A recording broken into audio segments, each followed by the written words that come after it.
रामचंद्र की। अपने परमात्मन श्री सीताराम जी के चरणों में कोटि कोटि प्रणाम।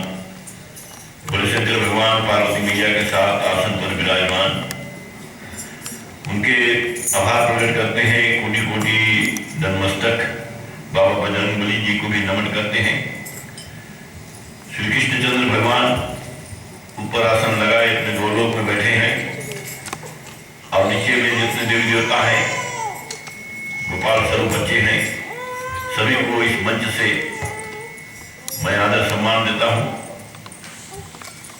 अभिनंदन प्रकट करता हूं कि आज एक बार फिर ज्योति रामायण मंडली के साथ मिलकर ऐसे मंगल कार्य में मुझे चुना गया और आज आपकी आशीर्वाद, आपकी कृपा आज मुझ पर बनी कि आज इस मंच पर मैं विराजमान हूं।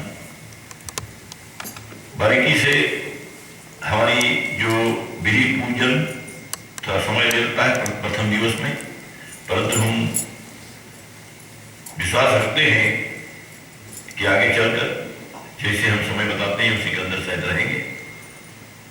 शायद में खतरा भी हो जाता है कभी कभी, जानते हैं सब अपने कामों में लगे रहते हैं। ऐसा नहीं कि हम मंदिर चला रहे हैं और मंदिर में कोई रात भर बैठता है, सोता है या तैयारी कर ले, ऐसे नहीं है। हम काम करके आते हैं सभी लोग यहाँ पर। और आज हमारे बीच में जितने महान साधु संत समागम जुटे हैं, कीर्तन भजन गाने वाले कलाकार जुटे हैं, सभी को आदर सम्मान देते हुए मैं यही याचना प्रार्थना करता हूँ कि सभी लोग हमारे साथ देंगे अंतिम दिवस तक। जैसे अब की इस बरस 8 रोज का क्रिया है ये। प्रथम दिवस आज गणपति बाबा से हमने शुरू किया और गणपति बाबा सब कार्य मंगलमय और सुखमय कराते हैं, शांतिमय कराते हैं और उन्हीं की कृपा आशीर्वाद बने, यही याचना प्रार्थना है। और यहाँ पर प्रारंभ में आज हमारे जो 2 जजमान थे, दोनों मेरा पर्सनल जजमान भी है और आज इस भवन का भी जजमान, आज मैं बधाई देता हूं कि मेरे भी कुछ सिखावने मिला है कि पहले हाथ उठा दिए कि हमारा पहला, बड़ी भगवान की कृपा है इनके ऊपर। इनके घरों में जब जब मैं पूजा करता हूं तब तब बड़े विधि अनुसार, मतलब है कि इनके बच्चे भी, इनका आदर सम्मान जो मुझे मिलता है, बड़ा आनंद पाता हूं मैं। और जैसे मैं इस बार कहा कि नंबर कम कर रहा हूँ, 52 वीक्स होता है, 52 पूजा केवल करेंगे और इनका नाम लिस्ट पर है। तो भगवान की कृपा बड़ी, आशीर्वाद मिला, ऐसा बताने वाली बात नहीं थी। प्रभु की कृपा है, जो कोई पूजा करने आवे अपने समय पर आ जावे तो बड़ा आनंद आएगा। और क्या होता है आगे, जैसे इनका जो हमारे जजमान आज है, उनका विचार है, कुछ कथा उनके नाम से उनके निमित्त कुछ करे, उनके कहे हुए विचार को हम सुनते हैं। क्योंकि हर एक साधु संत वही होता है, जैसे वेद होता है, जो कमियां टूटियां होता है किसी के या ज्ञान जानना चाहता है उनको हम बताते हैं। और यहाँ पर इस मंडली में हम जब आते हैं तो रामायण कथा जो है, कथा बांटते हैं, प्रचार करते हैं। जिस प्रकार से रामायण में लिखा हुआ है, इधर उधर का कीर्तन गाकर, भजन गाकर कथा में बेफूल समय जो है बर्बाद नहीं करते हैं। ये प्राणी जो आते हैं उसको मजा पकड़े कथा में, और कथा किस लिए करते हैं, रामनवमी का मान पर्व है, पर्व के विषय में कथा हो तो आनंद आए। और यहाँ पर पहला महत्व का टेक जो है, और बताते हैं कि श्री रघुपति पद पदम गही अति हित बारंबार। तो यहाँ पर क्या है, गोपाल दास कहते हैं कि मैं बारंबार अपने गुरु प्रभु श्री रामचंद्र जी के चरणों में माथा टेकता हूँ। और उससे पहले बताते हैं गुरु हरि हर गणेश थी। और सुमिरो तुलसीदास करत गोपाल महात्म श्री रामायण सुख रास सियारे रामचंद्र की जय। तो रामायण महारानी के विषय में तो पूरा कथा चलते रहेगा जब तक नौमी चलेगी। और यहाँ पर गणपति बाबा गौरी मैया का तो समाशय लेकर आगे बढ़ते हैं, चलते हैं। सरस्वती मैया जब तक कंठे पर विराजे, सरस्वती माता जब तक आम के बताते रहे हमें, और सारे माई अपने मस्तिष्क पर हमें बैठा रखे, और उनके अनुमान जो है गुण ज्ञान तुलसीदास जी गाते हैं वो हम करते रहेंगे। ऐसे श्री गोपाल दास गुरु विष्णु शिव गणेश जी सरस्वती को मना करके अपने क्रिया जो है प्रारंभ करते हैं। यहीं से आगे चलेंगे, कथा बीच में आगे देते रहेंगे। चलें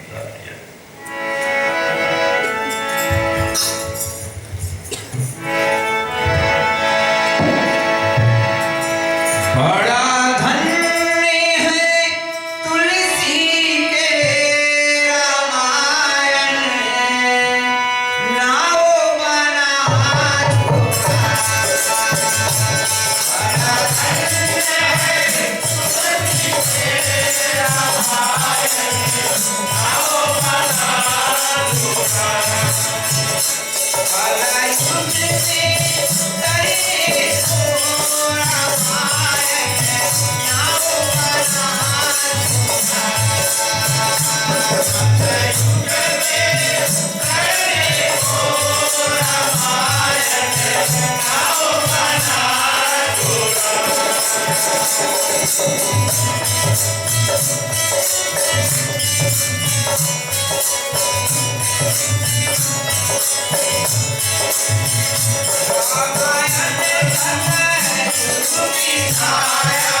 सुर असुर, सुर और असुर देवता और असुर जो दानव। तो उन्होंने रामायण सुर तर्क की छाया है। और बताते हैं कि जैसे देवता लोग होते हैं ऊपर छत्र छाया बना देते हैं, और उस तरह से रामायण है। रामायण की शरणागत में कोई आ जाए, उसके नीचे छपन ले ले, तो ये समझ लेना कि देवताओं लोगों के शरणागत में आ गए हैं। रामायण सुंदर की छाया दुख भय दूर, दुख भय दूर निकट जो आया, जो निकट आता है। कई लोग बातें करते रहते हैं कि हम भगवान बहुत पूजा बहुत कर, भगवान हमारे पास आते नहीं है। अरे भैया तुम तो भगवान के निकट जा रहे हो। हाँ, अभी तो यहाँ रहा, भगवान यहाँ है, भगवान नहीं आता जितना, भगवान के नजदीक आ रहे हो जितना बात पूजा करते रहो। अब निकट आ रहे हो ना, तो बताते हैं कि भगवान का निकट आता है, उसका दुख दूर होता है। जो दुख में है समझना, उसके पास वो पूजा पाठ नहीं करता है तो पड़ा है भगवान कहाँ है, यहाँ पे नहीं आए, तो उनको तरने का कोई उपाय नहीं है। समझ लेना कि उसके पूर्व जन्म की कमाई जो है वो भुगत रहा है, अभी तभी उसके ऊपर दुख आ रहा है। तो बताते कुछ कमियां, कुछ त्रुटियां हो, कुछ करनी, कुछ करने की, कुछ पूरज की भाग, ये सब कथा हम लोग हमेशा कहते रहते हैं कि अभी सुधर जाओ, अभी से करो, तेरे बच्चे आगे तर जाए।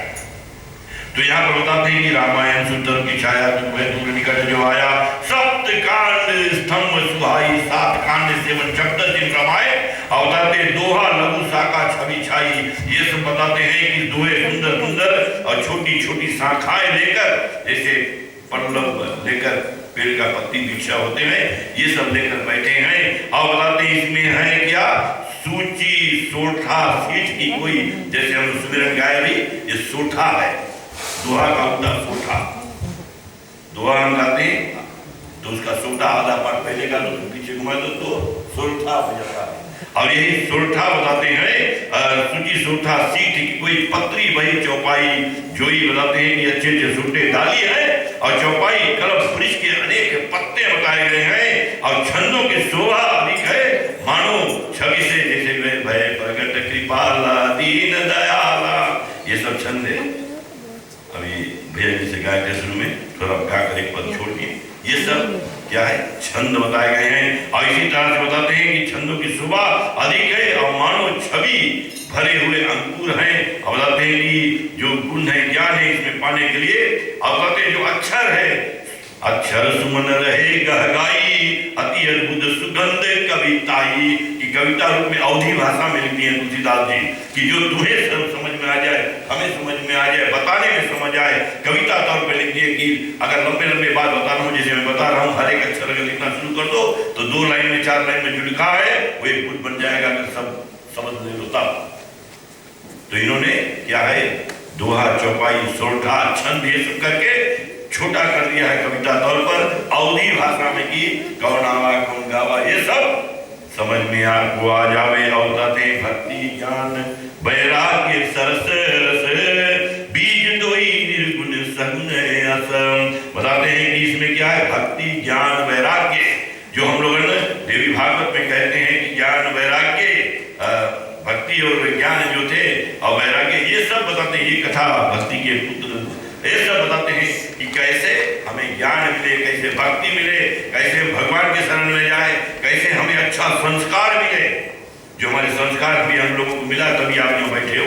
संस्कार अच्छा नहीं होता तो आप यहाँ कोई नहीं होता, नहीं तो फिर इधर उधर अपने इतवार मना लेते हैं। तो ये संस्कार जो सही चाहते हो, जो 16 संस्कार हमारे हैं, ये सभी ग्रंथों से नचोड़ नचोड़ बनाया गया है। और बताते हैं मुनि भूषण शिव प्रथम ही गाई, काग भूषण जी गरुड़ से बोले सुनो गरुड़ तुम वाणी।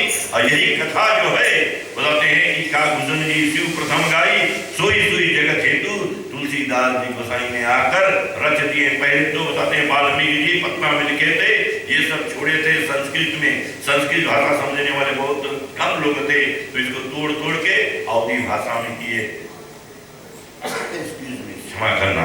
तो यहाँ पर बताते हैं जय श्री राम, बताते हैं कि जो कथा जगत में निमित्त शिव जी और मुनि और कागभूषण जी प्रथम गाई थी, वही जगत को निमित्त गोसाई जी ने गाई है। बोले तुलसीदास रामायण नहीं करते प्रचार, कुल की कटिल जीवे को करते हो निस्तार। सियावर रामचंद्र की जय। अभी लोटा में पानी भर दो, एक गिलास में पानी भर दो, वो भी सोचता है कि कहाँ से आए, एक गिलास में बंद हो गए, निकल नहीं पा रहे। तो वो अपने परिवार के बारे में सोचता है कि हाँ कहीं बारिश हुई होगी तो टकराया होगा समुद्र में, नदी तालाब में से फिर आया होगा, समुद्र में से कोई मंथन किया होगा, निकाल कर उसको जल में लाकर नल में डाला है और नल से लाकर यहाँ पर बांध दिया। इसी तरह से आपके अंदर जो जीवात्मा है, ये 5 तत्वों का शरीर है, ये सब बनाया हुआ भगवान का है, इसी के अंदर आपका आत्मा बसा है। और ये भी आत्मा बोलता है कब हमारा परमात्मा से मिलन होएगा, जब अच्छा अच्छा शुभ कर्म करोगे तो बताते हैं स्वर्ग मिलेगा, नहीं तो फिर नरक के भांति फिर भटको कोई शरीर में जाकर। और यहाँ पर क्या बताते हैं कि तुलसीदास जी रामायण नहीं रखते तो तरनतार कोई कर नहीं पाता, ख्याल रखना। तो रामायण रख दिए है तारने के लिए हमें, और ये तारने के लिए बताते हैं रामायण सुरधेनु समाना, गाय के वो सुरधेनु गाय जो है, जो उसमें जो मांगो गाय देते थे, कलम वृक्ष इसी तरह से जो मांगो पेड़ नीचे खड़ा हो जाओ, सुबह निकलो तो पेया मिल गया, एप्पल मिल गया, जब बोगे तब, नहीं बोगे तो कैसे मिलेगा घर में। तो इसी तरह बताते हैं कि अपने आप परिश्रम करना पड़ेगा, थोड़ा बढ़ना पड़ेगा। शुरू में पेड़ बोए दिए नहीं सही टाइम फल मिलेगा, 4 रोज पानी छोड़ो नहीं फल आ जाएगा, थोड़ा दिन बोना पड़ेगा, आगे बढ़ेगा। और इस तरह से बताते रामायण सुर तरु धेनु दायक अभिमत फल कल्याण, जो फल मिल जाता है तो कोई कल्याण करता है, तो समझ रस भरी जो मिल जाता है आनंद आता है। फिर जब बुढ़ापा हो जाते हैं, बच्चे खेलते हैं आंगन में और घर द्वार फ्री हो जाता है, गाड़ी मोटर में बैठ के घूमो तो बोलो स्वर्ग तो यही है भैया। तो अगर बच्चे नहीं है